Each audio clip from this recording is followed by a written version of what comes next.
আসসালামু আলাইকুম। আজকের এই ভিডিওতে আমি আপনাদের সাথে আলোচনা করব এক অনুপ্রেরণাদায়ক গল্প, স্পেস এক্স এবং ইলন মাস্কের প্রথম রকেট উৎক্ষেপণ ব্যর্থতার কথা, আর কিভাবে ওয়ানপিসি কোম্পানির সিইও এশ মুফারেহ এটিকে উদাহরণ হিসেবে ব্যবহার করেছেন। আমরা সকলেই জানি সাফল্যের পিছনে থাকে ব্যর্থতার অনেক গল্প, তাই চলুন শুনি সেই গল্প আর জানি কিভাবে ব্যর্থতা থেকে উঠে দাঁড়াতে হয়। স্পেস এক্স ইলন মাস্কের প্রথম রকেট উৎক্ষেপণ। 2002 সালে ইলন মাস্ক স্পেস এক্স প্রতিষ্ঠা করেন। উদ্দেশ্য রকেট তৈরি করা এবং মানুষকে মঙ্গলে পাঠানো। প্রথম রকেট উৎক্ষেপণ হয় 2006 সালে। কিন্তু কি হয়েছিল? উৎক্ষেপণের কয়েক সেকেন্ডের মধ্যে রকেটটিতে ত্রুটি দেখা দেয় এবং তা বিস্ফোরিত হয়। ইলন মাস্ক নিজের ভাষায় বলেছেন, এটি তার জীবনের সবচেয়ে কঠিন সময়গুলির একটি ছিল। প্রথম 3টি উৎক্ষেপণই ব্যর্থ হয়েছিল, অর্থাৎ টানা 3 বার। যে কোনো সাধারণ মানুষ এখানেই থেমে যেত, কিন্তু মাস্ক থামলেন না। তিনি বারবার চেষ্টা করে চতুর্থবার সফল হন। এই সাফল্যই আজ স্পেস এক্সকে বিশ্বের শীর্ষস্থানীয় প্রাইভেট স্পেস কোম্পানি বানিয়েছে। এশ মুফারেহ ওয়ানপিসি কোম্পানির প্রতিষ্ঠাতা ও সিইও প্রায় সময়ই ইলন মাস্কের এই উদাহরণ টেনে বলেন, ব্যর্থতা মানে শেষ নয়।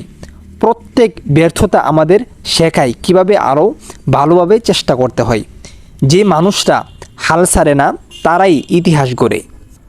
ওয়ানপিসি এর নিজের যাত্রায়ও অনেক চ্যালেঞ্জ এসেছে, কিন্তু এশ বারবার বলেছেন, আমরা ব্যর্থতা থেকে শিখি এবং প্রতিবার নতুন উদ্যমে এগিয়ে যাই।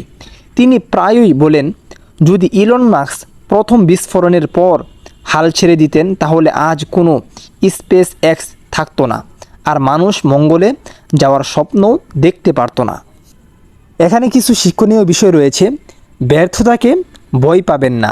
প্রত্যেক ব্যর্থতা আপনাকে আরও কাছাকাছি নিয়ে আসে সাফল্যের। ইলন মাস্ক আমাদের দেখিয়েছেন, বড় স্বপ্ন পূরণ করতে গেলে বারবার পড়ে যেতে হবে, কিন্তু উঠে দাঁড়ানোর মানসিকতা রাখতে হবে।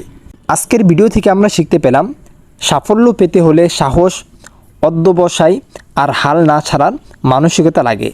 ইলন মাস্ক যেভাবে বারবার ব্যর্থ হওয়ার পরেও তার উদ্দেশ্যকে পূরণ করার জন্য সে ঝাঁপিয়ে পড়েছে। টানা 3 বার তিনি সফল হয়নি, টানা 3 বার তিনি ব্যর্থ হয়েছে, পরে গিয়ে চতুর্থবার সে সফল হয়েছে। যাই হোক, তেমনইভাবে এশ মুফারেহ স্যার বলতেছে যে ওয়ানপিসি প্রথমবার ব্যর্থ হয়েছে। এশ মুফারেহ স্যার এটাকে ব্যর্থতা বলেনি। এখান থেকে অবশ্যই অনেক কিছু শেখা রয়েছে। ব্যর্থতা থেকেই মানুষের শিক্ষা অর্জন করে। যাই হোক, ইলন মাস্ক যেরকমভাবে একাধিকবার সে সাকসেস না হওয়ার পরেও সে তার কাজ চালিয়ে গেছে এবং পরবর্তীতে সে সাকসেস হয়েছে, তারই ভিত্তিতে তার যে কোম্পানি রয়েছে স্পেস এক্স, এটা সারা বিশ্বে এখন আলোড়ন সৃষ্টি করেছে। তেমনইভাবে প্রথমবার ওয়ানপিসি ব্যর্থ হয়েছে, তাই বলে যে ওয়ানপিসি বন্ধ হয়ে যাবে, ওয়ানপিসি থেমে যাবে, এটা হবে না। ওয়ানপিসি তার উদ্দেশ্য সে পূরণ করবেই, ইলন মাস্ক যেভাবে তার উদ্দেশ্য পূরণ করেছে। অবশ্যই ওয়ানপিসি থেকে প্রত্যেকে সাকসেস হবেন ইনশাআল্লাহ, একদিন আগে হোক অথবা পরে হোক। ভিডিওটি এখানে শেষ করছি, দেখা হচ্ছে পরবর্তী কোনো এক ভিডিওতে। আসসালামু আলাইকুম।